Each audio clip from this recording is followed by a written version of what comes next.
d'usage donc BIM qui sont potentiellement identifiés dans un cahier des charges BIM et spécifiés dans une attente de maîtrise d'ouvrage. Donc là, bonjour Daniel et bonjour Choueb. Je vais laisser la main à Daniel et à Choueb qui vont explorer quelques cas d'usage et mettre en perspective les outils qui vont permettre aux maîtrises d'ouvrage justement de tirer parti de leur processus BIM pendant les phases de conception et de construction. À vous. Merci beaucoup. Alors, voilà, je vous laisse la main.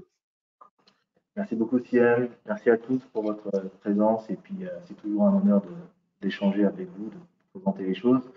Donc, nous, on va enchaîner sur la partie process et outils de production.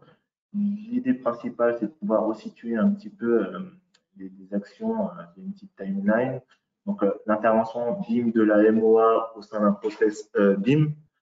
Nous allons du coup reprendre un petit peu. On a en fait tout simplement une production tout au long d'un processus global. On va enchaîner du coup la possibilité quelque part de pouvoir en fait répondre à tout simplement une demande de la maîtrise d'ouvrage. La maîtrise d'ouvrage, normalement en interne, dans un premier temps, elle s'engage en fait tout simplement sur des processus BIM. Donc elle s'est fait auditer, elle a commencé à travailler avec une certaine internalisation des process BIM et elle est en mesure en fait tout simplement de partager ses grands objectifs BIM suivant cette charte BIM globale. Ensuite, suivant les différents projets qu'elle aura à tenir, en fait, elle va en fait tout simplement mentionner des objectifs et des cas d'usage dans un cahier des charges, et cela spécifiquement pour chaque projet. Donc, dans chaque cahier des charges, vous allez en fait avoir plusieurs objectifs et plusieurs cas d'usage. C'est là qu'en fait, la maîtrise d'œuvre intervient pour répondre à ce cahier des charges via une convention BIM et donc du coup s'engage contractuellement pour pouvoir aider justement la maîtrise d'ouvrage à atteindre ses objectifs et ses cas d'usage. Durant cette phase-là, phase de conception-construction, d'un point de vue MOA, nous avons en fait la possibilité de visualiser, suivant plusieurs checkpoints, une visualisation des données BIM, faire des vérifications d'informations, piloter le projet et participer à une communication globale interne-externe. Donc, quelque part, l'idée, c'est que pour la maîtrise d'ouvrage, suivant plusieurs checkpoints, c'est de pouvoir en fait respecter ces différents cas d'usage qu'elle aura mentionnés dans le cahier des charges. Donc, nous avons en fait décidé quelque part de vous présenter plusieurs cas d'usage. On va avoir par exemple la gestion des interfaces, la gestion des données existantes, l'extraction des quantités significatives et la revue de projet et de communication. Je vais laisser la parole à Daniel qui va nous présenter du coup. Daniel. Ok, bonjour à tous. Donc on va commencer par un logiciel, nous avons fait un focus sur 4 logiciels qui nous paraissaient assez incontournables, mais sachez qu'il en existe beaucoup d'autres. Le premier logiciel sur lequel nous allons aborder, c'est Navisworks. Alors évidemment, les avantages de Navisworks sont 4 points, puisque nous avons décidé de donner 4 avantages de chacun des logiciels que nous allons vous proposer. C'est pour Navisworks la compilation des maquettes qui est extrêmement simple, une navigation qui est extrêmement facilitée via tous ces points de vue, ainsi que la gestion des coupes 3D qui se fait en multiplan, qui est extrêmement pratique. Évidemment, les visites virtuelles et les rendus 3D sont optimales dans Navisworks. Et encore une fois de plus, la prise en main est extrêmement simple. Et évidemment, tout ce qui est révision de projet et le gros morceau, la détection d'interférences ou de clash. Donc, voici l'interface de Navisworks. Donc, dans Navisworks, nous avons la possibilité, via cette commande qui sera ajoutée au fusionné, de venir récupérer nos maquettes. En l'occurrence, pour cet exemple, j'ai pris 3 maquettes, une archi, une en MEP et une en structure, qui se compilent extrêmement facilement au sein même du logiciel. Alors évidemment, ce qui est très intéressant avec Navisworks, c'est qu'il n'est pas trop gourmand au niveau de la carte graphique, donc on peut vraiment se balader simplement. Il est possible, via l'arborescence de sélection, d'avoir le listing de toutes les maquettes que nous avons compilées, et bien évidemment de pouvoir masquer certaines maquettes afin de pouvoir aller sur un plan bien précis. Comme je vous l'ai dit précédemment, on a la possibilité d'enregistrer des points de vue. Ce qui est très intéressant, c'est de capturer une vue à un instant T et de pouvoir la récupérer via les points de vue enregistrés que nous avons dans la fenêtre que vous avez sur le côté. Le côté révision de projet est extrêmement intuitif puisque nous pouvons vérifier les codes et les récupérer sans aucun problème, toujours via des points de vue, rajouter des nuages de révision et venir les commenter. Tout ça reste extrêmement simple et très intuitif. Et comme vous le voyez sur l'interface, il n'y a pas 50 000 boutons dans le ruban, c'est quelque chose de très très chouette. Les coupes 3D sont extrêmement intéressantes. Donc, le premier exemple que nous avons fait est une coupe sur un plan, mais il est possible, grâce aux paramètres de plan de coupe, de venir sélectionner plusieurs coupes, plusieurs plans et de venir également les lier pour travailler de cette manière-là. Donc, vous voyez que la fluidité du logiciel est très simple. Ça, c'est le gros atout évidemment Navisworks, la détection de clash. Encore une fois de plus, les interférences sont signalées par défaut avec une lumière, avec une couleur rouge et verte. Et vous voyez qu'il est très facile de détecter les clashs. Et enfin, je terminerai ce petit résumé sur Navisworks par le moteur de rendu réaliste qui est extrêmement convivial. On retrouve les bibliothèques Autodesk et les rendus sont de très bonne qualité. Voici en ce qui concerne Navisworks et je laisse Shweb pour la suite. Alors, on va parler d'un autre cas d'usage. Le cas d'usage suivant va en fait simplement nous permettre de discuter sur la gestion des données existantes. Notamment quand, par exemple, vous avez un topographe ou un relais pour pouvoir en fait tout simplement faire de l'existant et d'exploiter l'information sur Recap Pro. Alors, Recap Pro est un logiciel qui permet quelque part de pouvoir faire une visualisation d'un relevé 3D, d'optimiser le nuage de points, de travailler l'interopérabilité. On a la possibilité d'utiliser le résultat obtenu et pouvoir en fait quelque part partager l'information avec d'autres outils de production comme AutoCAD, Revit, et même, pourquoi pas, intégrer l'information directement sous Navisworks. Simplement intégrer l'information de Navisworks directement sur Revit. Et faire du coup une extraction de données. Moi, personnellement, j'ai utilisé le nuage de points à un moment donné pour régler un litige. Donc, en fait, on va vous présenter tout simplement un petit relevé qui a été fait devant chez moi d'ailleurs. Et dans ce relevé-là, en fait, on a la possibilité d'avoir du coup le terrain existant qui sera quelque part un terrain par la suite peut-être à construire ou à démolir, ça va dépendre. Donc, sur ce terrain-là, on va pouvoir en fait quelque part tout simplement analyser l'environnement extérieur et de pouvoir en fait du coup optimiser le nuage de points pour pouvoir quelque part atteindre une certaine production. Donc on va pouvoir naviguer comme vous pouvez le voir un petit peu. Donc on a des millions de points, donc c'est quelque chose qui est quand même assez lourd. On n'a pas d'objet en fait à l'issue d'un relevé géomètre. On a plutôt en fait un ensemble de nuages de points. Il n'y a pas de maillage. Donc, une fois qu'on a du coup le résultat de cette prise, on va pouvoir en fait tout simplement découper, optimiser le nuage de points pour pouvoir trier l'information. Donc là, par exemple, en fait, on va pouvoir en fait mettre sous région toute une partie du nuage de points. On va pouvoir aller un peu plus loin quelque part. On va pouvoir aussi du coup gérer visuellement et même faire un zooming, par exemple avec un système colorimétrique. Et du coup, on va pouvoir encapsuler des informations directement en visuel. Au-delà de ça, ce qui sera possible de faire, c'est qu'on va pouvoir, une fois que le résultat sera obtenu, on va pouvoir revenir sur ce nuage pour pouvoir en fait effectuer des relevés et du coup extraire des informations type longueur. Et même encore plus intéressant, ajouter des petits post-it sur chacune des longueurs, chacune des informations qu'on aura en fait requêtées sur le nuage de points. Donc on va pouvoir du coup insérer ces petits post-it. Donc, c'est quelque chose qui est quand même assez intéressant. Vous pouvez revenir du coup sur l'existant, réintervenir et quelque part, vous allez pouvoir tout simplement consulter une information qui, à l'heure actuelle, est relevée en 3D et réintervenir à n'importe quel moment dessus. Ce qui est intéressant, c'est que quelle que soit l'information que vous avez en fait intégrée dans le nuage de points, vous pouvez revenir sur une petite fenêtre vous permettant de réintervenir sur une certaine distance. Merci beaucoup. On va enchaîner du coup sur un autre cas d'usage. par la suite. Alors, vas-y Mathilde. La vidéo s'est relancée. Voilà. Donc, en fait, on va parler un petit peu là d'un cas d'usage qui concerne l'extraction des quantités significatives dans Takeoff.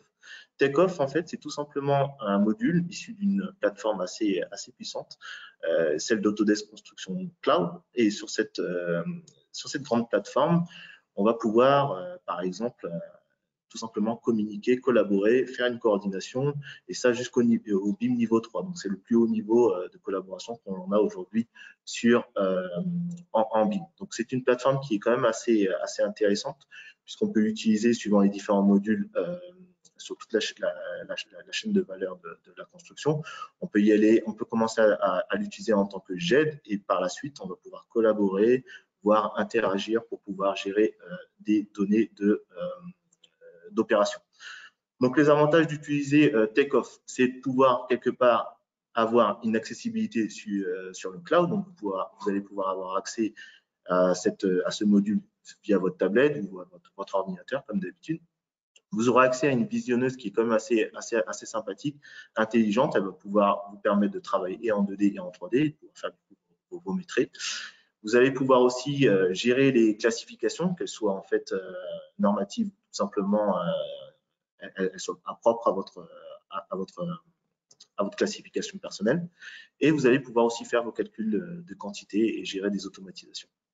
Donc, du coup, on lance la petite vidéo qui démontre un petit peu, qui permet tout simplement de voir une visu sur le module.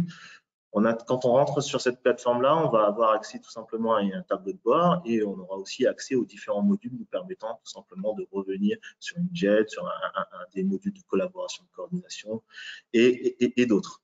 Donc, l'idée pour nous, c'est de travailler essentiellement sur la partie Takeoff, et sur cette partie Takeoff, on aura à nouveau un tableau de bord qui va nous permettre quelque part de voir si on a la possibilité d'avoir tous les indicateurs en vert pour pouvoir faire la partie take-off. Donc là, on les a, hein, comme vous avez pu le voir.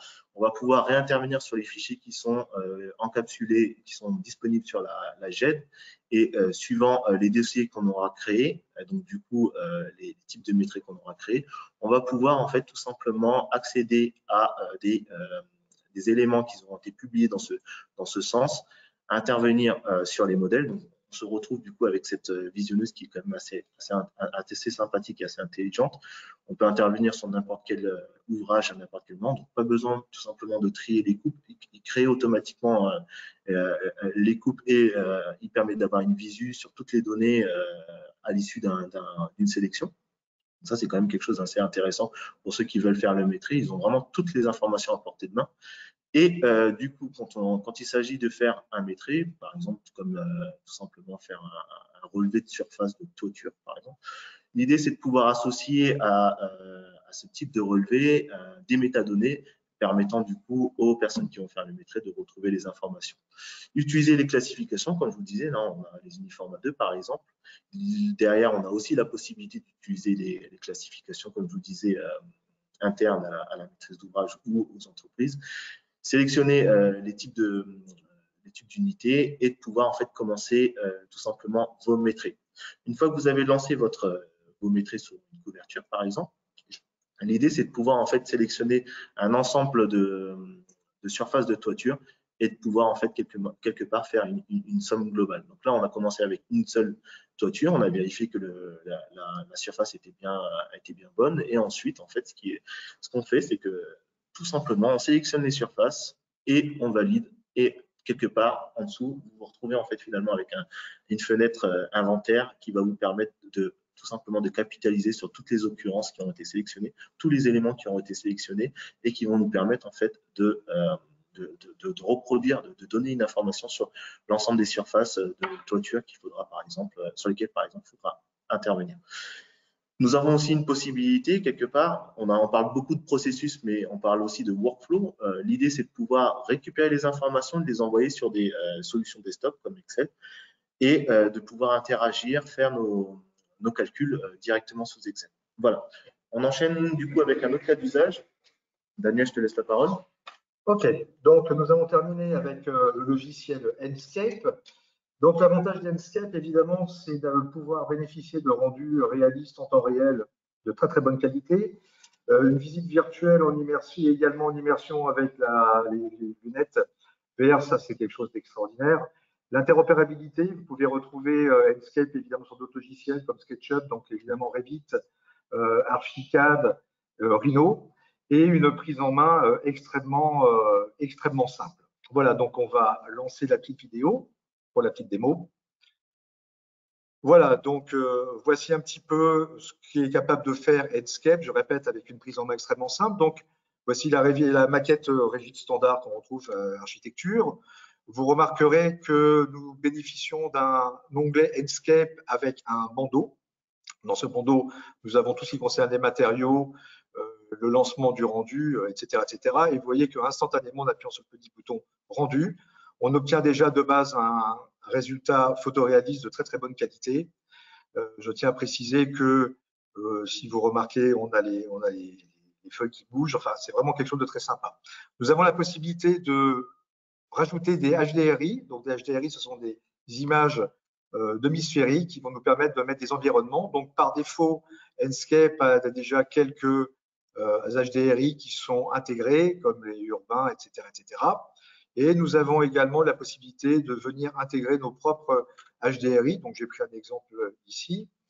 Et une fois que la HDRI va être intégrée avec l'onglet, le petit bouton rotation, vous pouvez faire tourner l'image et vous remarquerez que le soleil vient également tourner et vient taper directement sur les matériaux qui sont mis. Donc, on peut vraiment aller dans 360 d'un côté, 360 de l'autre. C'est vraiment quelque chose d'instantané et vous avez un résultat immédiat. On peut évidemment rajouter des petits éléments comme du brouillard, régler l'intensité du soleil, régler l'intensité du vent qui va venir se balader dans les arbres. Le gros avantage, c'est de récupérer des éléments BIM. Donc, vous voyez qu'ici, on va récupérer les éléments de la maquette et en cliquant dessus, nous allons pouvoir allumer d'une certaine manière les éléments au sein même de la 3D. Par exemple, ici, je sélectionne les monos et vous voyez qu'automatiquement, dans le résultat, vous avez les monos qui viennent s'allumer. Gros avantage également, c'est de pouvoir récupérer les vues, en l'occurrence là par rapport à Revit. Donc, je vais pouvoir gérer toutes mes vues de cette manière-là et me retrouver exactement dans ma maquette. Donc là, nous sommes à l'intérieur de la maquette. Il est possible évidemment de se balader dedans, de traverser les murs pour aller dans les autres pièces.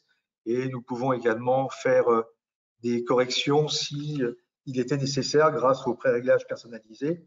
Vous pouvez régler par exemple l'exposition, les champs de vision, etc., etc., les ombres, les hautes lumières. C'est quelque chose encore une fois de plus de très intuitif avec les éléments qui sont là. On peut récupérer les vues directement de Revit. Donc vous voyez que là, hop, en cliquant sur la liste des vues, on récupère évidemment tout ce qu'il faut. Gros avantage évidemment, c'est de pouvoir se balader directement dans notre maquette. Donc on retrouve un petit peu des déplacements standards qu'on a également dans Navisworks, à savoir le mode vol et le mode marche. Sachez également, donc là, vous voyez, il y a marqué VisioCast qu'on ne peut pas via cette démo, mais nous pouvons mettre des lunettes VR. Et enfin, sachez que vous pouvez faire des visites virtuelles de manière extrêmement facile avec ce logiciel. Voilà, donc nous avons focusé sur ces 4 logiciels. Si de toute façon vous avez besoin d'en savoir un petit peu plus, nous sommes à votre disposition via des démos ou encore on peut vous renseigner pour de la formation éventuelle. N'hésitez pas à nous contacter, en tout cas chez Madame Machine. Et nous vous remercions avec Schweb de votre écoute.